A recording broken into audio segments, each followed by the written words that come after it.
আসসালামু আলাইকুম। Welcome to Bushra's simple life. কেমন আছেন আপনারা সবাই? নিশ্চয়ই আল্লাহর রহমতে অনেক ভালো আছেন। আমি বুশরা আরেকটি নতুন ব্লগ নিয়ে আপনাদের মাঝে চলে এসেছি। প্রতিদিন একঘেয়েমি রুটিন। সকাল সকাল উঠো, দৌড়ের উপর বাচ্চাদেরকে রেডি করো, স্কুলে নিয়ে যাও। আবার স্কুল থেকে নিয়ে আসো, রান্না থাকলে রান্না করো, ঘর পরিষ্কার করো। তো মনে হচ্ছে যে রুটিন বাঁধা লাইফে তেমন কোনো মানে ভিন্নতা নাই। আর ছোটোখাটো ভিন্নতা আনি এভাবেই। একটু ফুল নিয়ে আসি বাসায়, একটু মজার কিছু রান্না করে খাই। এটাই হচ্ছে লাইফের মধ্যে একটু ভিন্নতা। এই যে সুন্দর ফুলগুলো, এগুলো কিন্তু আমি কিনে আনিনি। দিনকে টিউশনে ড্রপ অফ করার পথে দেখলাম গাছের মধ্যে খুব সুন্দর ছোট ছোট ফুল। তো ভাবলাম কয়েকটা ডাল ভেঙে নিয়ে যাই, বাজে পানির মধ্যে রেখে দেবো, সুন্দর লাগবে। আর আসার পথে হচ্ছে আমাদের হাই স্ট্রিট থেকে হালাল শপ একটা হয়েছে আলহামদুলিল্লাহ। তো সেখান থেকে ফ্রেশ কিছু কলিজা নিয়ে আসলাম। তো কলিজা একটু গোটা মশলার সাথে একটু হলুদ লবণের সাথে হালকা একটু সেদ্ধ করে নেব। আর তার উপর থেকে পাতলা যে একটা চামড়ার মতো থাকে সেটা পরে ফেলে দিব। আর এই সবজিটার কে কে চেনেন? আমি খুব রিসেন্টলি এটার সাথে পরিচিত হয়েছি, বাট এটা এখন আমার খুবই খুবই পছন্দের একটা সবজি। আমার দিন আর ইজান বাবাও অনেক বেশি পছন্দ করেন। তো এটার নাম মনে হয় চাও চাও। খেতে অনেকটাই কাঁচা পেঁপের মতো, খুবই সফট, খুব কম সময়ে রান্না হয়ে যায়। তো আজকে আমি ২টা নিয়ে এসেছি। লাস্ট টাইম একটা নিয়ে ভাজি করেছিলাম, একবেলাতেই শেষ হয়ে গেছে। তো আজকে ২টা নিয়ে আসলাম। আপনাদের সাথে রেসিপিটা শেয়ার করব, যেভাবে আমি লাস্ট টাইম রান্না করেছিলাম আর আমার বাচ্চারা খুব মজা করে খেয়েছে। আর এখানে হচ্ছে যেহেতু টার্কিশ শপ, আমি জানি না এটা পাট শাক কিনা, বাট দেখে তো মনে হচ্ছে যে একদম পাট শাকের মতোই। আর ওই যে একটু স্লিপারি। তো দেখি কেমন হয়। আমি আজকে রান্না করব। যদিও বা কাঁঠালের বিচি নাই, কাঁঠালের বিচি থাকলে এই খাবারটা বা রান্নাটা খুবই মজার হয়। এই রান্নাটা খুবই সহজ। পানির মধ্যে শুধু হচ্ছে পেঁয়াজ কুচি আর বেশি করে হচ্ছে রসুন কুচি দিতে হয়। আর যখন বলক চলে আসবে তখন হচ্ছে সেই পাট শাকগুলো দিয়ে দিই। আর একটা নাগামরিচ দিব। কাঁঠালের বিচি থাকলে বেশি মজা লাগে, বাট আমার কাছে কাঁঠালের বিচি নাই, তো কী করার, শুধু এভাবেই রান্না করব। সেদ্ধ হয়ে গেছে। পাতাগুলো খুলে দেখলাম যে এগুলো কাটা না, আস্ত আস্ত। আমি একটু নাইফ দিয়ে কেটে দিয়ে দিয়েছি, দেখি কেমন হয়। এগুলো যত মিহি করে কাটা যায়, একদম চিকন করে, তত বেশি মজা হয়। বাট কিছু করার নেই। ব্যাস রেডি হয়ে গেছে। পাতাটা যদি চিকন করে কাটা থাকতো, আমি পরের বার চিন্তা করছি ব্লেন্ড করে ফেলবো। আর স্বাদ অনুযায়ী লবণ দিয়ে দিলাম। ব্লেন্ড করে নিলে তখন আর কাটার ঝামেলা নেই, যেহেতু এগুলো ফ্রোজেন, এখন আর কাটা ওইভাবে সম্ভব না। ঠিক এখন হচ্ছে আমি বিসমিল্লাহ করে চাউচাউয়ের জন্য বাগারটা দিয়ে দিব। দিয়ে দিলাম কয়েকটুকু তেজ। হয়তোবা আপনারা এভাবেই রান্না করেন, বাট আমি নতুন এটা রান্না করেছি। এটা এখন আমাদের খুবই পছন্দের, তো ভাবলাম আপনাদের সাথে শেয়ার করি। তো একটু তেল গরম করেই হচ্ছে আমি এর মধ্যে কয়েক টুকরা তেজপাতা দিয়ে দিয়েছিলাম, আর হাফ টিস্পুনের মতো আস্ত যে পাঁচফোড়ন থাকে সেটা দিয়েছি। তারপরে পেঁয়াজ আর রসুন কুচি দিয়ে একটু লাল লাল করে ভেজে নিলাম, দেখতেই পাচ্ছেন। আর তারপরে হচ্ছে মশলার বাটিতে যে গুঁড়া মশলা থাকে, হালকা করে হলুদ, তারপরে হচ্ছে জিরা, হালকা একটু ধনিয়া। তো এগুলোই, বেশি কিছু না, ভাজিতে তো আসলে এত বেশি মশলা যায়ও না।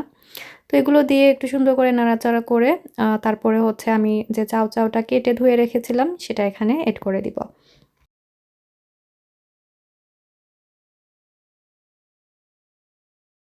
তো আমি সবজিটা এরকম কিউব করেই কেটে নিয়েছি। আপনারা চাইলে একদম আলু ভাজির মতো কুচি করেও কাটতে পারেন। যেহেতু একদম কাঁচা পেঁপের মতো খুব সুন্দর করে কিন্তু এটা সেদ্ধ হয়ে যায়, বেশি সময়ও লাগে না। তো এই তো এখন হচ্ছে মশলার সাথে আমি উপর নিচ করে মিক্স করে এটাকে ঢেকে স্লো আগুনে রান্না করব। আর আমি দেখেছি যেকোনো ভাজি একদম অল্প আঁচে রান্না করলে সেটা এত মজার হয়, যেভাবেই আপনি রান্না করেন না কেন, অল্প আঁচে রান্না করলে সেটা স্পেশালি সবজি বা ভাজির কথা বলছি, খুব বেশি মজার হয়। তো এই তো আমি স্বাদ অনুযায়ী লবণটাও এখন অ্যাড করে দিচ্ছি, এতে করে এটা সেদ্ধ হতেও বেশি সময় নেবে না। তো তো এটাকে ঢেকে এখন সেদ্ধ হওয়া পর্যন্ত অপেক্ষা করব। আর এদিকে হচ্ছে কলিজা হালকা সেদ্ধ করে আমি এর উপর থেকে চামড়াটাও ছাড়িয়ে নিয়েছি, কিউব করে কেটেও নিয়েছি। আর এদিকে মশলাটাও রেডি করে ফেললাম। আর যেভাবে আর কি আমরা মাংস রান্না করি ঠিক ওইভাবেই, একটু এক্সট্রা ঝাল দিলে আর কি মজা হয় কলিজা ভুনায়। তো এই তো এখন হচ্ছে আমার মশলা রেডি। আর কেটে রাখা সেই কলিজাগুলো এখন এটার মধ্যে দিয়ে দিলাম। কেন জানি এখানের কলিজাগুলো আমার ওইভাবে মজা লাগে না। দেশের আম্মা যেভাবে রান্না করতেন একদম কালো কালো হয়ে যেত। আর আম্মা কিন্তু সেদ্ধ করতেন না, কাঁচা যে কলিজা যেভাবে থাকে আর কি ওইভাবেই রান্না করা হতো দেশে দেখতাম।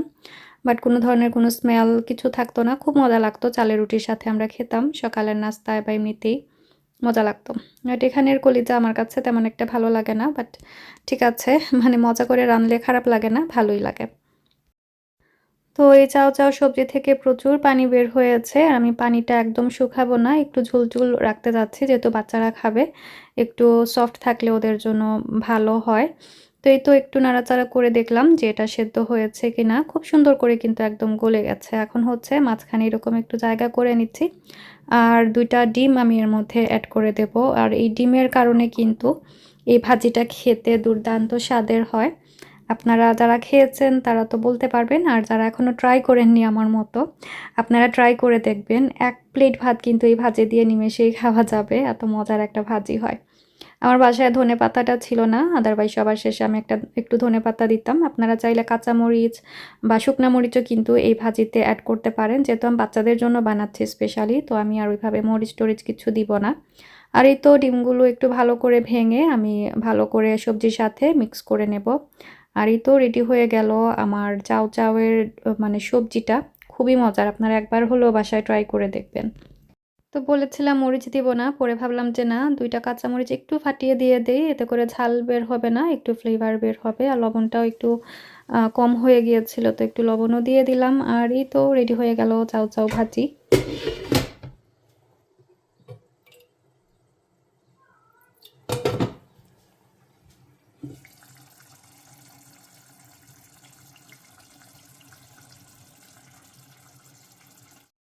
দুপুরের রান্নাবান্না শেষ, বাচ্চাদেরও খাওয়ানো শেষ, সব কিছু শেষ করে এখন আবারও কাজের পালা। এখন হচ্ছে রেকর্ডিংয়ের কাজ। টুকটাক ভিডিও আমি যখন হাতে সময় পাই তখনই করি। নরমালি দেখা যায় বাচ্চারা স্কুলে থাকলে আমি চেষ্টা করি আমার রেকর্ডিং, এডিটিং যা আছে যাবতীয় আমার মানে কাজ আর কি সেগুলো সেরে নেয়ার জন্য। বাট কোনো দিন আছে যদি কাজের প্রেশার একটু বেশি থাকে তখন আমি বিকেলে যে ফ্রি টাইমটা থাকে, যে টাইমে বাচ্চারা একটু খেলছে, ওরা ব্যস্ত আছে, সেই সময়টা আমি হুটহাট মানে একটু রেকর্ডিং করে ফেলি। পরে হচ্ছে এডিটিং করে আর কি আস্তে আস্তে পোস্ট করি। তো এভাবেই আসলে ম্যানেজ করতে হয় যেহেতু বাচ্চাদের ঘর। আর আমি চাই না বাচ্চারা আসার পরে ওদেরকে সময় না দিয়ে আমি আমার কাজে ব্যস্ত থাকি। তো এখানে একটা পেয়ার এসেছিল, ঘড়ির একটা গিফট বক্স, একসাথে সব কিছু এসেছে, ভালোই লেগেছে, খারাপ না। আর এখানে হচ্ছে এটা অবশ্য পরের দিন ছিল, এখানে একটা শেপিং ডিশ এসেছে যেটা আমার খুব প্রয়োজন ছিল। পার্টি দাওয়াতে দেখা যায় আমার বড় বড় যেগুলা সেগুলা তো আছে, বাট ছোটোখাটো জিনিসের জন্য দেখা যায় যে কিসে দিব বা গরম থাকবে কিনা সেটা একটু টেনশনে পড়ে যেতে হয়। বড় ট্রের মধ্যে সবকিছু তো মানে বেশি মানুষ আসলে তখন ঠিক আছে, বাট ছোটোখাটো দাওয়াতের জন্য এরকম ছোট ট্রে খুবই প্রয়োজন। তো একটার মধ্যে 3টা ট্রে এসেছে, যেটা দেখে আমি খুব তাড়াতাড়ি নিয়েছি এটা। আর প্রাইস ওয়াইজ কোয়ালিটিটাও অনেক বেশি ভালো ছিল। তো আমি একটু খুলে দেখলাম যে কেমন। আর এই তো এভাবেই আমার বোরিং দিন চলছে বর্তমানে। বাসায় থাকলে শুধু কাজ আর কাজ, কাজ ছাড়তে চায় না। আর আসলে এমন হয় যে ঘরে থাকতে আর বাইরেও বের হতে ইচ্ছে হয় না। খুব বেশি লেজি লাগে আর বাসার কাজকর্ম মনে হয় আমাকে টেনে ধরে রাখে, এরকম অবস্থা। আপনাদের কার এরকম হয়? আসলে আমি ভাবছি যে আমার খুব তাড়াতাড়ি একটু ঘর থেকে বের হতে হবে, আদারওয়াইজ ঘরের কাজ তো শেষ হবেই না, সাথে আমি শেষ হয়ে যাবো, এরকম অবস্থা। তো আমি ব্লগের একদম শেষ প্রান্তে চলে এসেছি। আশা করছি আজকের ব্লগটি আপনাদের ভালো লেগেছে। তো এখন আমি চলে যাব বাচ্চাদেরকে স্কুলে আনতে, আর সাথে আপনাদের কাছ থেকেও বিদায় নিয়ে নেব। সবাই অনেক ভালো থাকবেন। Stay happy, stay connected. আল্লাহ হাফিজ।